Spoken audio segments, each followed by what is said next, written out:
So welcome to Literary Pleasures, your home where we make literature interesting and entertaining.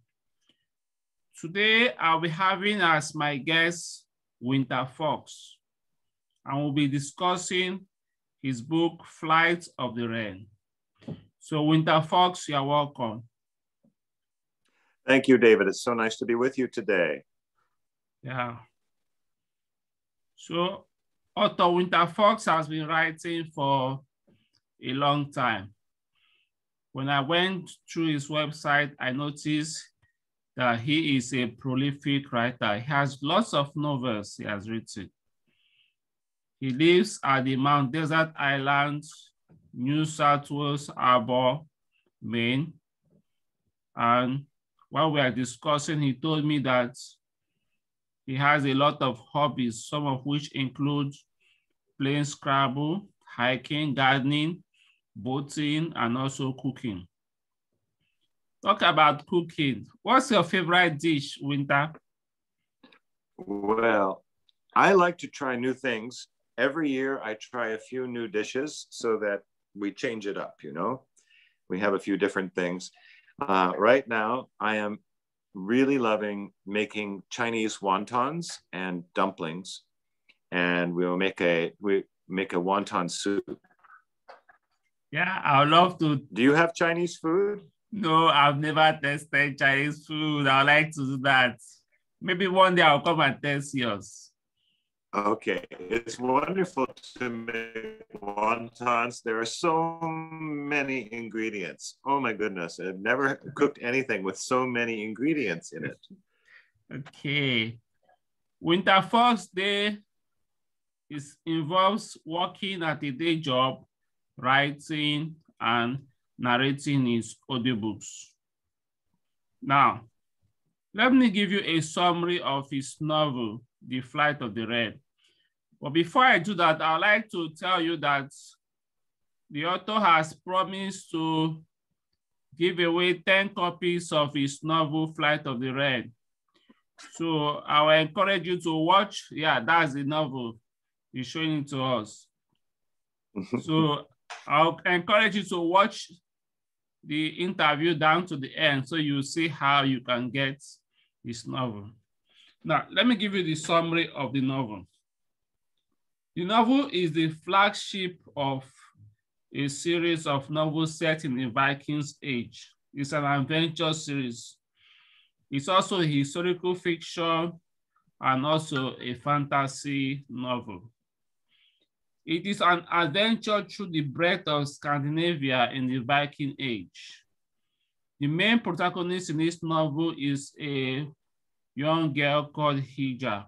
Hilja is an apprentice to the village shaman, Taika. While she was coming back from her apprenticeship, she discovered that her village has been invaded by the Norsemen or some giants. So she finds that her village has been completely destroyed. So she begins a quest along with the causeboy in a way to bring her people back home. Meanwhile, while she's on her quest, other things are brewing elsewhere. The Vikings are having a running contention with the Christians in Norway, Sweden, and Denmark. And also, they're having a struggle about rulership in their respective countries. All these things bring about suspense to the story. So when you read the story, you get the full gist of it and how if Hilja really succeeded in her quest to free her people. Now let's come to think of it, Winter. One idea I got from reading the novel is that to assume an important role, one has to be an apprentice.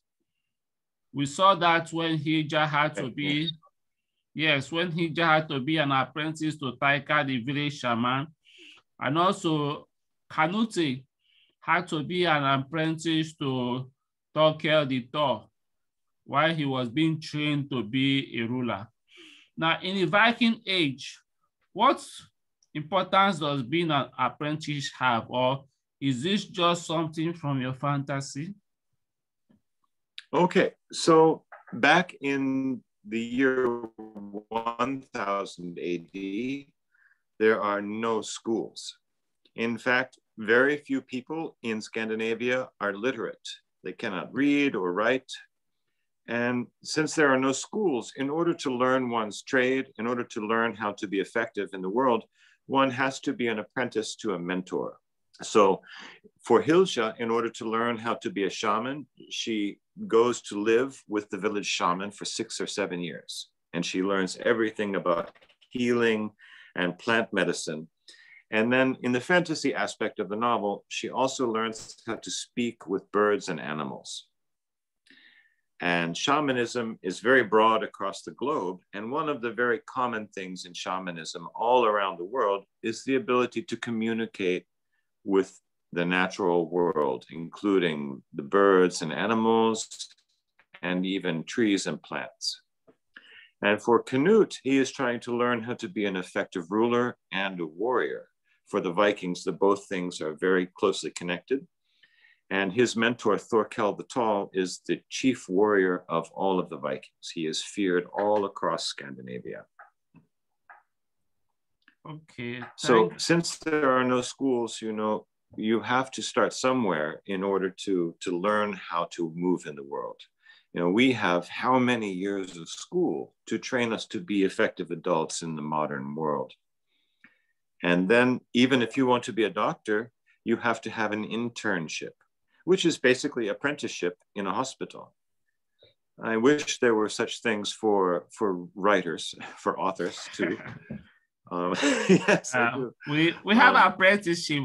There are some writers that have mentors where they learn the crafts. Now the Vikings. But, apprenticeship, yes. Okay, you can continue. I say apprenticeship still exists today for medical doctors. I know that if you want to be a carpenter or a painter in Germany, you have to have an apprenticeship also. Yeah. So these things still exist, but largely that has been supplanted by schools and by university education. Yeah, that's true. I also noticed that the Vikings have a running fear of the Christians, so they envisage clashing with the Christians.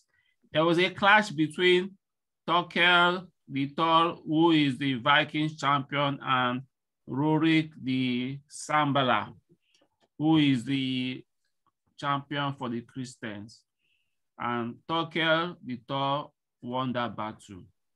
But did the Vikings truly win over the Christians in the end? Because I think their battle was symbolic. It is. This series of books, the Flight of the Wren series, is really about what happens at the end of the Viking Age. The Viking Age is a very short period of history, only about 300 years. And by the early 11th century, it's over. And that is what got me interested in writing this series of books. What happens to the Vikings?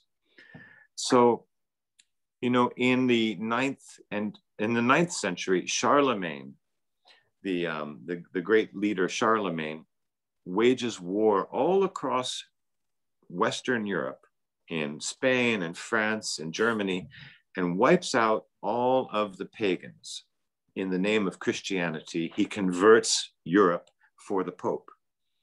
And what happens in the 10th and 11th century is the same thing in Scandinavia, that the Vikings have their own religion and their own gods that came from their Saxon roots.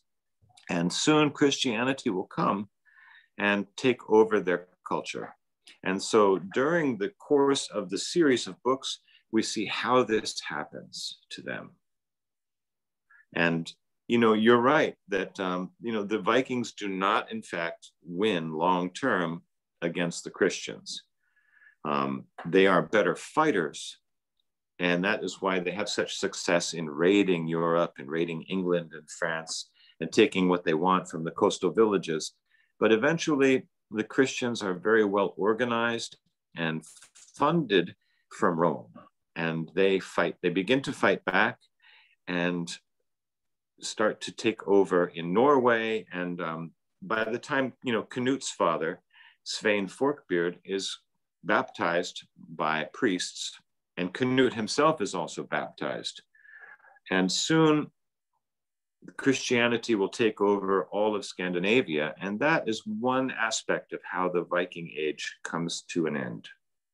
Yeah. Oh, I was really enthralled by reading about the Vikings.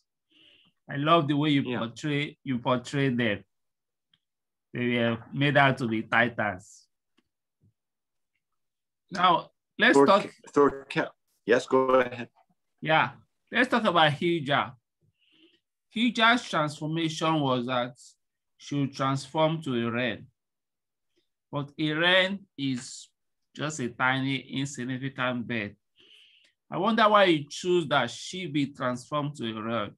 Why not a prominent bird like a far-sighted eagle or like a proud peacock? Okay, first of all, Hilja is a very small person. She is maybe just 5 feet tall. And the wren in English folklore is the king of birds. Now, why do the English choose the wren, one of the smallest birds, to be the king of birds? Because the wren can fly vertically. The wren can fly straight up. The only bird in England to be able to do so, besides the hummingbird, considered the king. I also had to pick a bird that is common to Lapland. And Lapland is a very far north country. So there are not very many birds to choose from. And since Hilja is very small, I decided to pick the wren because it is the king of birds in the English tradition. And also its small stature represents Hilja in some way. Okay, now I understand. Now, a mission that got me intrigued is the mission statement that Hilja's mentor gave to her. That's Taika the shaman. Let me read out the mission statement. This is what she said. Her mission was, is quote, to travel south and west to heal the devil, find her sister, and help her son unite her land. So that got me intrigued when I read this mission statement, heal the devil. I never knew that the devil needed healing. How could she heal the devil? So for Hilja's tribe in Lapland, the devils are the giant Norsemen.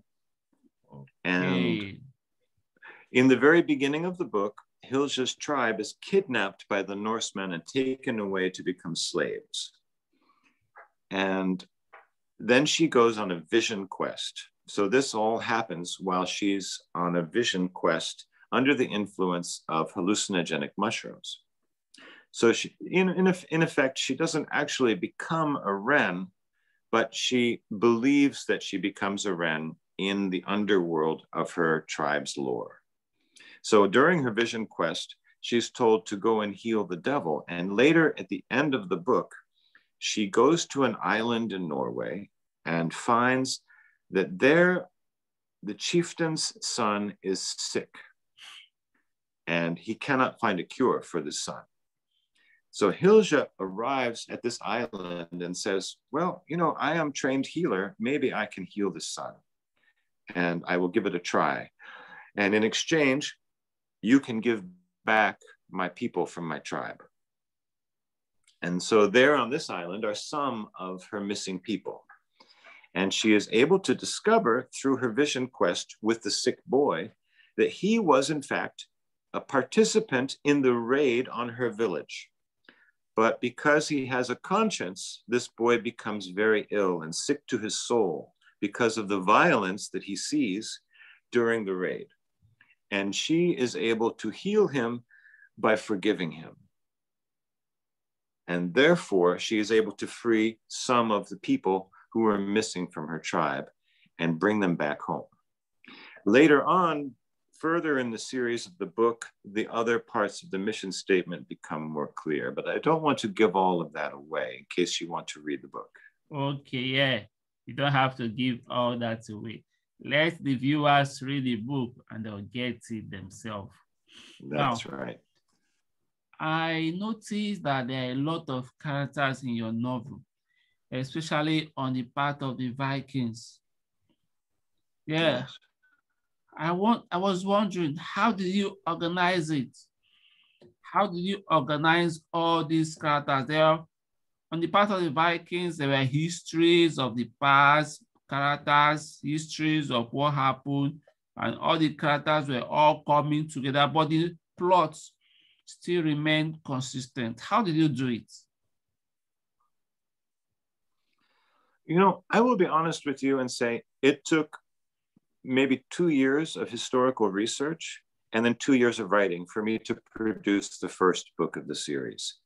I had to really learn a lot about Viking history, and I wanted to include many historical figures, prominent historical figures in the book, but also focus a lot of my attention on people who were fictitious characters, such as Hilja. So in the book is Prince Canute of Denmark, who is a historic character, Olaf Haraldsson, who is in fact one of the greatest causes of the end of the Viking Age because he brings Christianity to Norway. And then Thorkel, Canute's mentor, is also a historic figure. And I thought they all play a part in the greater story of what happens to the Vikings at the end of the Viking Age. And a very big part of that is the Danish invasion of England, which takes place in book 3 of the series. So I need to introduce these characters early on and give the reader some idea of their backstory.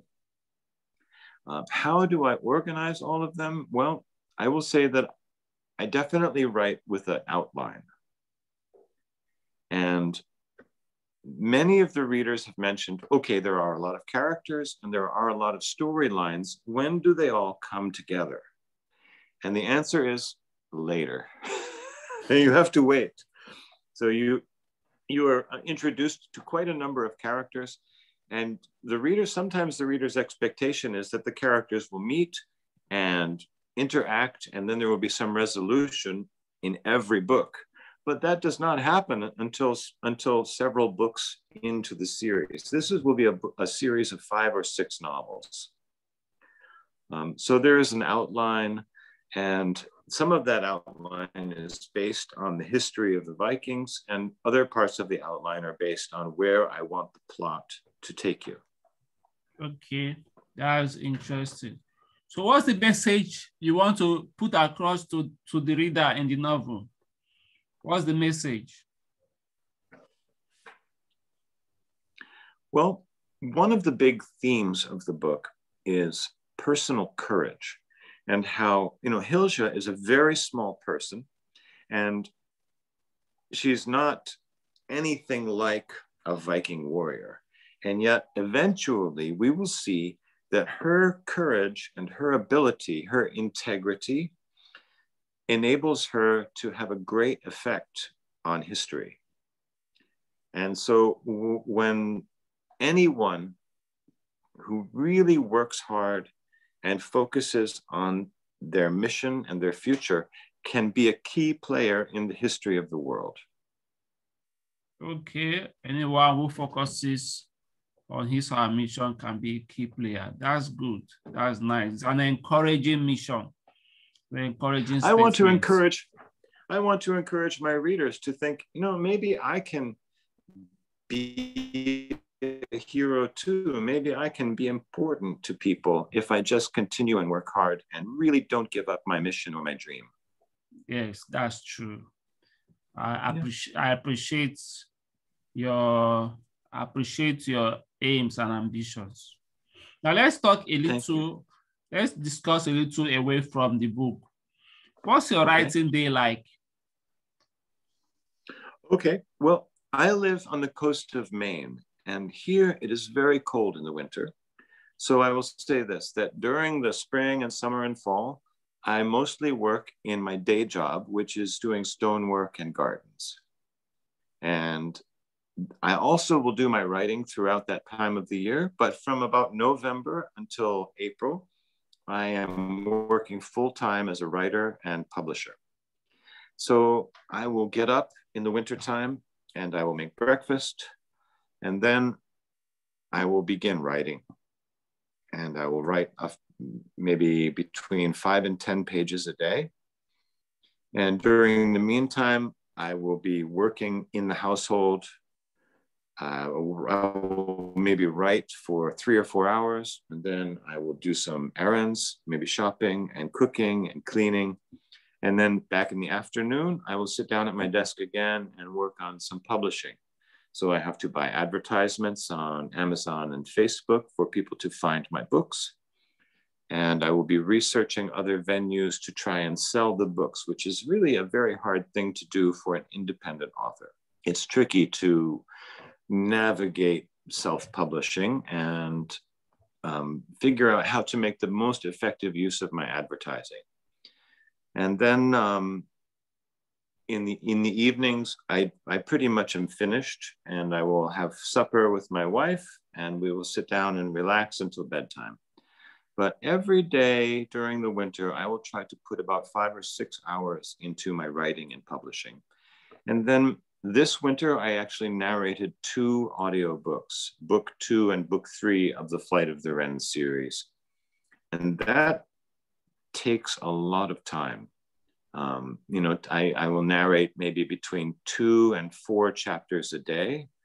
And I do that right at home into my microphone on my GarageBand app on my MacBook. And then I will edit those chapters and make sure that everything is right before I move on to the next ones. So I wish you success in your endeavors. Thank you very much. So readers, it's time for the giveaway. Winter Fox is giving away 10 copies of his novel, Flight of the Wrens. To get it, just post in the comment section, I want Winter Fox novel. So just post, I want Winter Fox novel in the comment section, and I'll surely contact you and send the book to you. So Winter Fox, are you working on any novel right now? Oh yes, absolutely. I am working on book 4 of the series called Return of the Black Swan. And book 4 is when Olaf Haraldsson goes to Norway with troops from Rome and takes over Norway in the absence of all of the other warriors who are busy fighting in England. Okay, that's interesting. So you can get all the books in the series from the author's website. In the video description, you will see the link to the author's website. And also in the video description, I'll give you the link on which bookstore you can buy the novel Flight of the Wren. It's available in ebook and paperback format. So you want to say something? Yes, I would like to say that if you visit my website, you have an opportunity to sign up on my mailing list and receive a free ebook copy of my novel, Grace Coffin and the Badly Sewn Corpse. Yeah, Grace Coffin and the Badly Sewn Corpse is another series that he has published. So, Winter Fox, it was nice having you in the interview section today. Thank you so much for the opportunity to be with you this afternoon, David. I appreciate it. Okay. So, viewers, thank you for being with us. If you want to get notified when new interviews are published, just subscribe to the channel and you surely receive the videos when interviews are published, along with the reviews of books, novels, short stories, and poems. So have a nice day and we'll see you later. Thank you, David. Good evening. And you too.